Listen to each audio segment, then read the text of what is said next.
Hello, boys and girls, and welcome back to another exciting episode of E-maginative Stories. My name is Eric, and today we'll be reading you The 500 Hats of Bartholomew Cubbins by Dr. Seuss.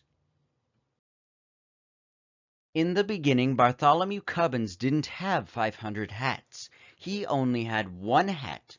It was an old one that had belonged to his father and his father's father before him. It was probably the oldest and the plainest hat in the whole kingdom of Did, where Bartholomew Cubbins lived. But Bartholomew liked it, especially because of the feather that always pointed straight up in the air. The kingdom of Did was ruled by King Derwin. His palace stood high on the top of the mountain. From his balcony he looked down over the houses of all his subjects, first over the spires of the noblemen's castles, across the broad roofs of the rich men's mansions, then over the little houses of the townsfolk to the huts of the farmers far off in the fields. It was a mighty view, and it made King Derwin feel mighty important. Far off in the fields, on the edge of a cranberry bog, stood the hut of the Cubbins family.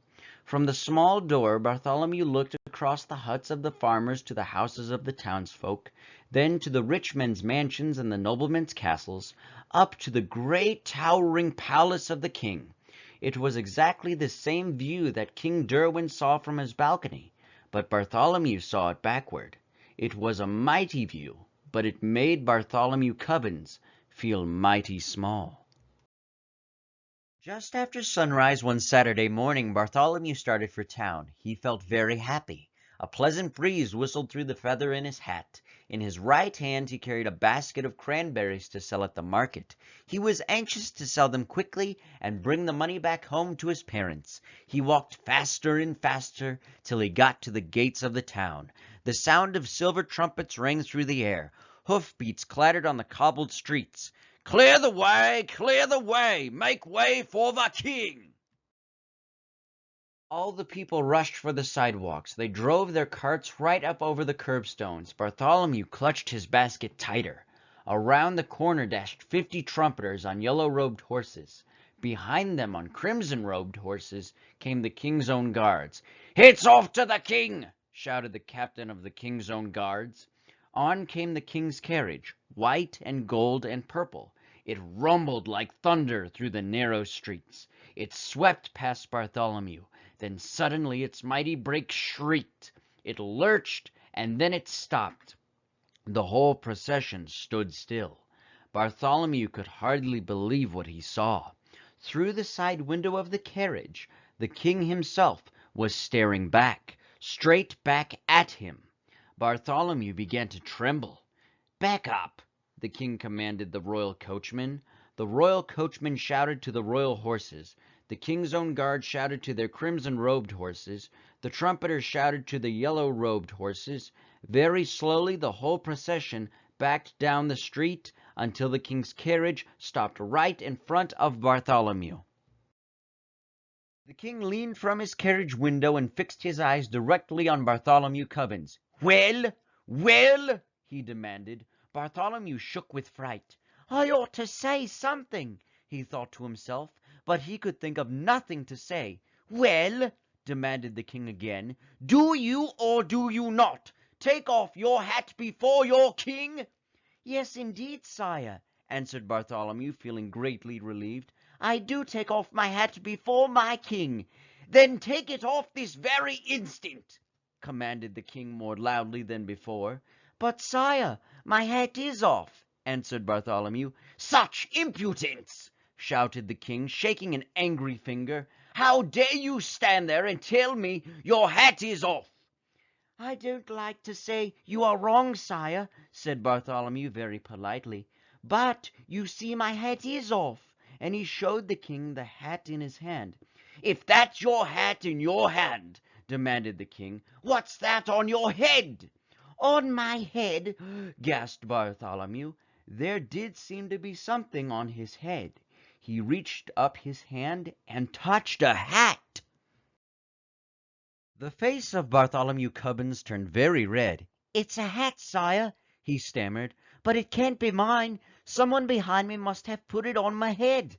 "I don't care how it got there," said the king. "You take it off." And the king sat back in his carriage.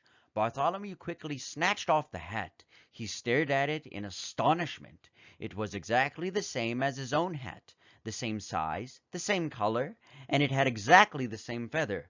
"By the crown of my fathers!" roared the king again, leaning out of the carriage window. "Did I or did I not command you to take off your hat?" "You did, sire. I took it off. I took it off twice." "Nonsense! There is still a hat upon your head." "Another hat?" Again Bartholomew reached up his hand and touched a hat. "Come, come, what is the meaning of this?" demanded the king, his face purple with rage. "I don't know, sire," answered Bartholomew. "It never happened to me before." The king was now shaking with such fury that the carriage rocked on its wheels, and the royal coachman could hardly sit in his seat. "Arrest this impudent trickster!" shouted the king to the captain of the king's own guards. "We'll teach him to take off his hat." The royal coachman cracked his long whip. The king's carriage swung forward up the street toward the palace, but the captain of the king's own guards leaned down from his big brass saddle and grabbed Bartholomew Cubbins by his shirt. Away flew Bartholomew's basket. The cranberries bounced over the cobblestones and rolled down into the gutter.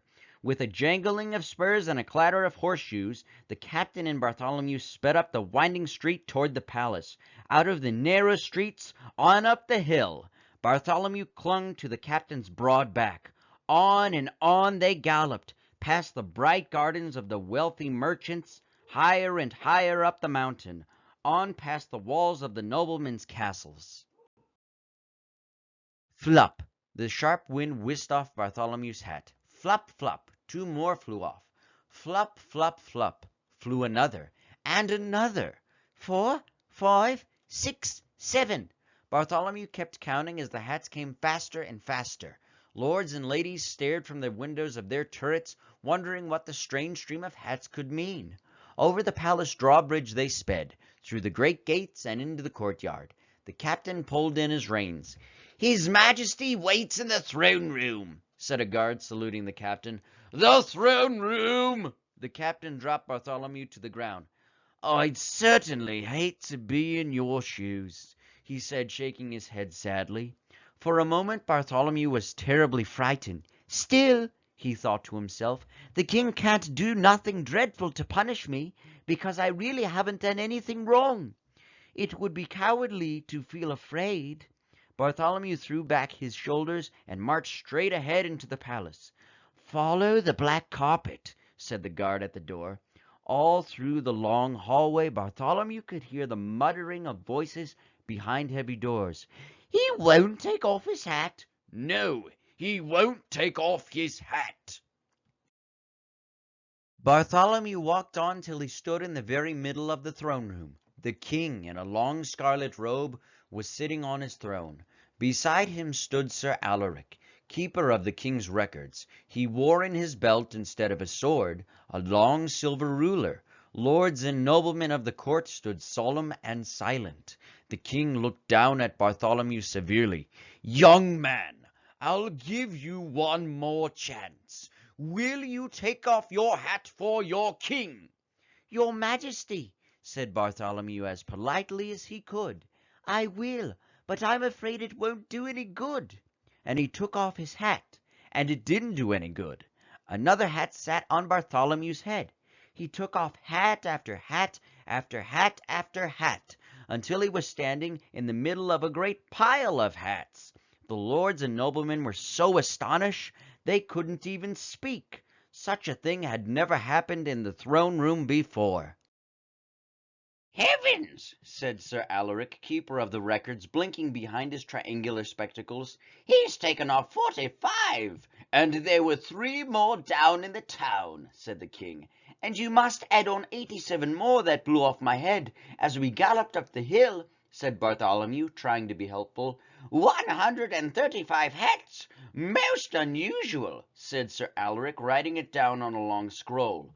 "Come, come," said the king impatiently. "Sir Alaric, What do you make of all this nonsense?" "Very serious nonsense, your majesty," answered Sir Alaric. "I advise you to call in an expert on hats." "Excellent," agreed the king. "Ho, guard! Fetch in Sir Snips, maker of hats for all the fine lords." Into the throne room marched the smallest man, wearing the tallest hat that Bartholomew had ever seen. It was Sir Snips. Instead of a sword, he wore at his side a large pair of scissors. "Take a look at this boy's hat," commanded the king. Sir Snips looked at Bartholomew Cubbins' hat and sniffed in disgust. Then he turned to the king and bowed stiffly. "Your majesty, I, Sir Snips, am the maker of hats for all the fine lords. I make hats of cloth of gold, fine silks and gems and ostrich plumes. You ask me what I think of this hat? Pooh! It is the most ordinary hat I ever set eyes on." "In that case," said the king, "it should be very simple for you to take it off." "Simple indeed," mumbled Sir Snips haughtily and standing on his tiptoes. He pushed his pudgy thumb at Bartholomew's hat and knocked it to the floor. Immediately another appeared on Bartholomew's head. "Screevies!" screamed Sir Snips, leaping in the air higher than he was tall. Then he turned and ran shrieking out of the throne room. "Dear me!" said the king, looking very puzzled. "If Snips can't do it, this must be more than an ordinary hat." 136, wrote Sir Alaric, wrinkling his brow. "Your majesty, I advise that you call in your wise men."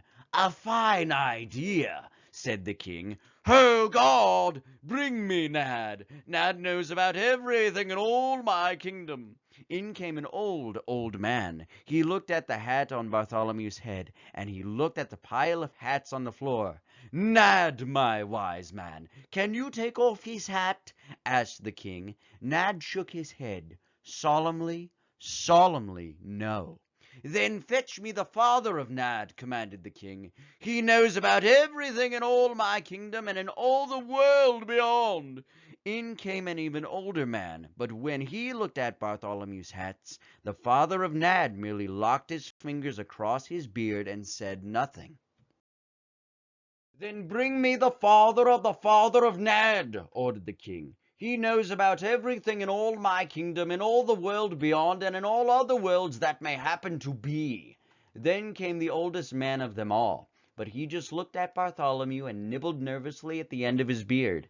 "Does this mean there is no one in my whole kingdom who can take off this boy's hat?"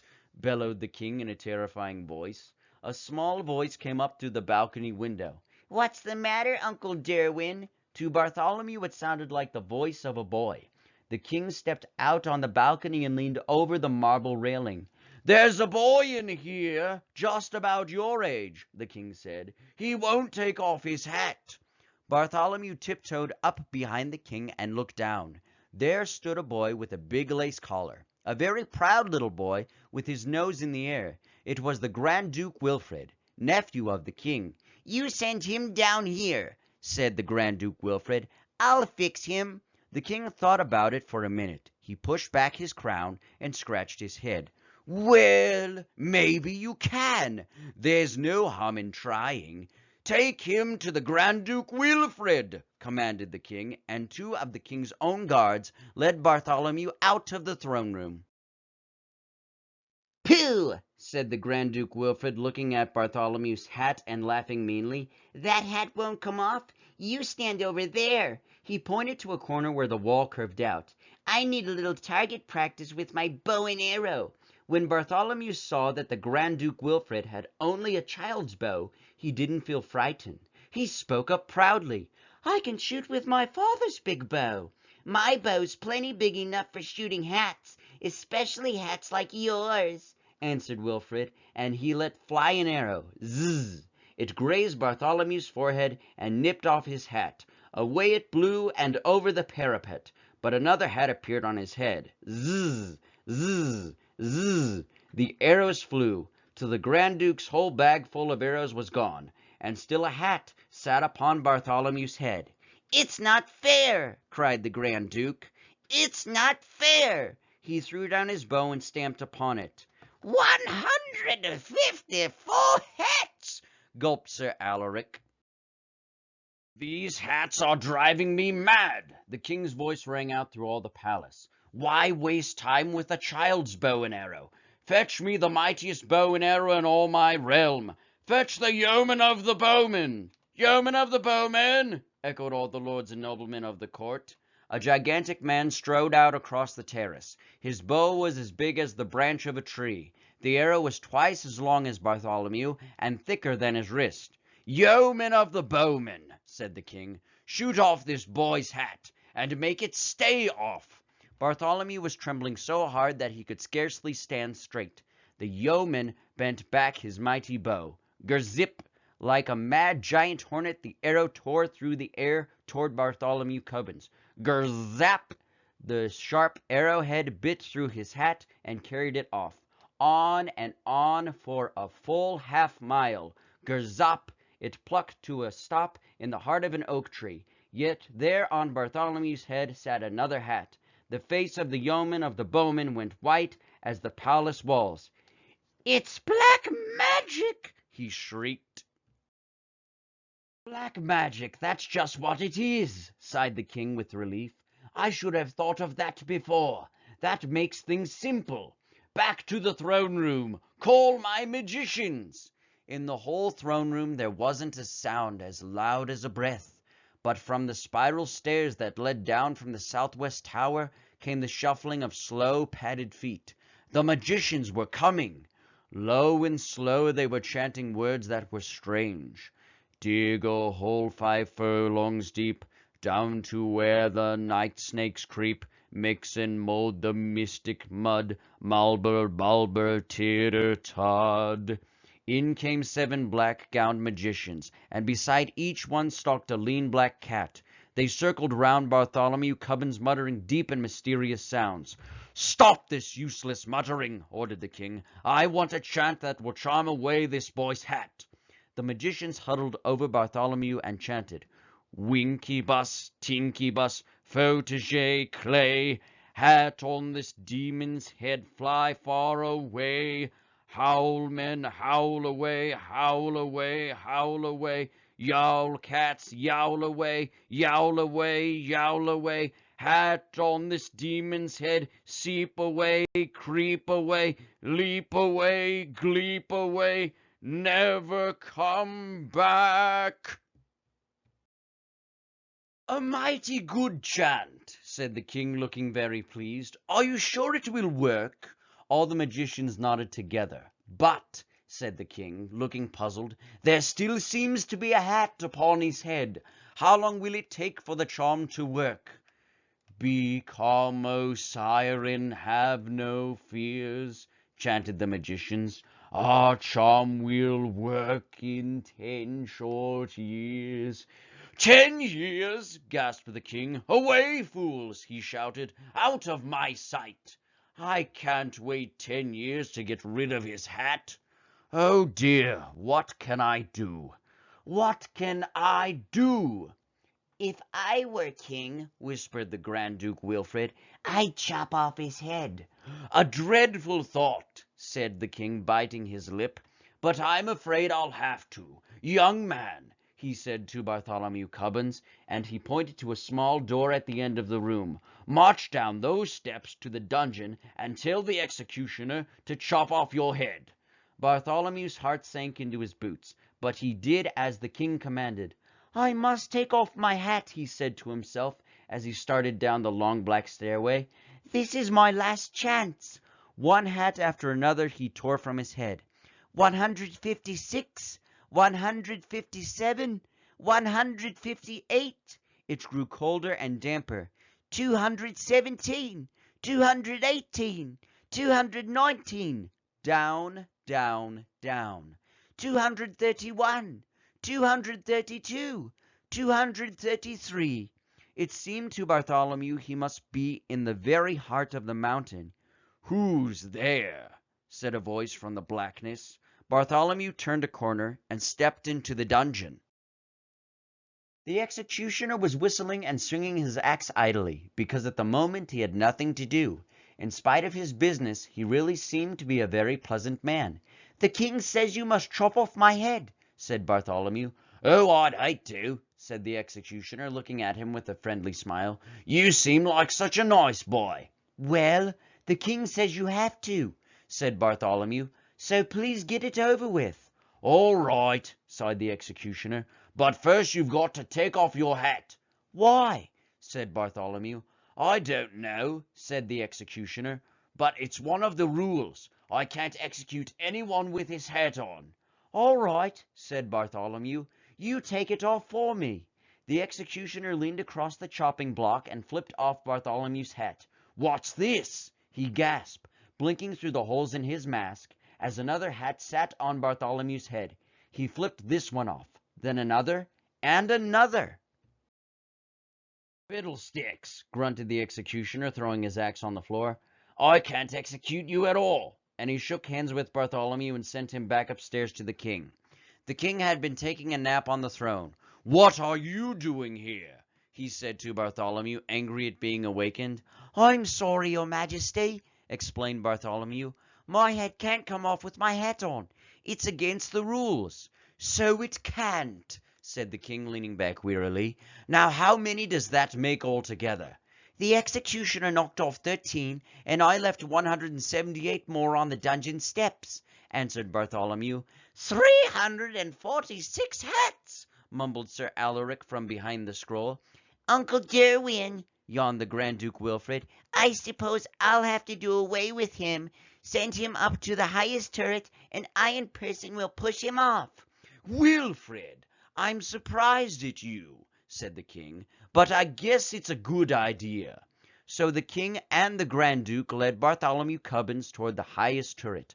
Up and up and up the turret stairs he climbed behind them. "This is my very last chance," thought Bartholomew. He scratched off his hat. 347.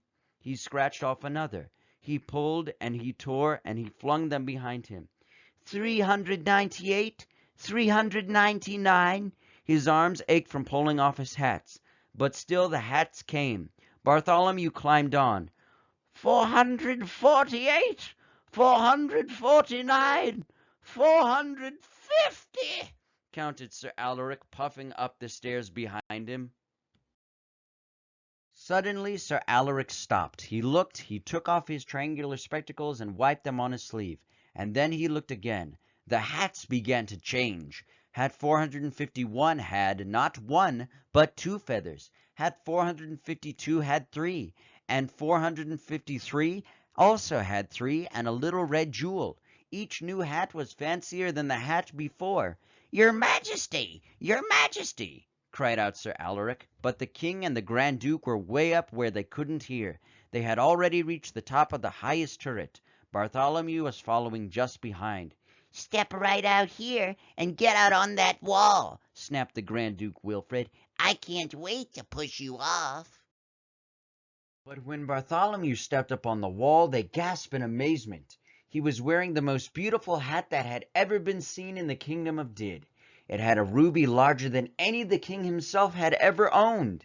It had ostrich plumes, and cockatoo plumes, and mockingbird plumes, and paradise plumes. Besides such a hat, even the king's crown seemed like nothing. The Grand Duke Wilfred took a quick step forward. Bartholomew thought his end had come at last. "Wait!" shouted the king. He could not take his eyes off the magnificent hat. "I won't wait," the Grand Duke talked back to the king. "I'm going to push him off now. That new big hat makes me madder than ever." And he flung out his arms to push Bartholomew off. But the king was quicker than Wilfred. He grabbed him back. "No, you look at me," answered the king, and he put the great hat on right over his crown. Arm in arm, the king and Bartholomew went down to the counting room to count out the gold. Then the king sent Bartholomew home to his parents. No basket on his arm, no hat on his head, but with 500 pieces of gold in a bag. And the king commanded that the hat he had bought, and all the other hats too, be kept forever in a great crystal case by the side of his throne. But neither Bartholomew Cubbins, nor King Derwin himself, nor anyone else in the kingdom of Did, could ever explain how the strange thing had happened. They only could say it just happened to happen and was not very likely to happen again. The end. Thank you all for tuning into the reading today, and thank you all for reading along with me. Now, I won't be posting any videos for next week because I'll be getting new content ready for you all for the following week. Until then, keep using your imaginations and be sure to like and subscribe to my channel. Thank you.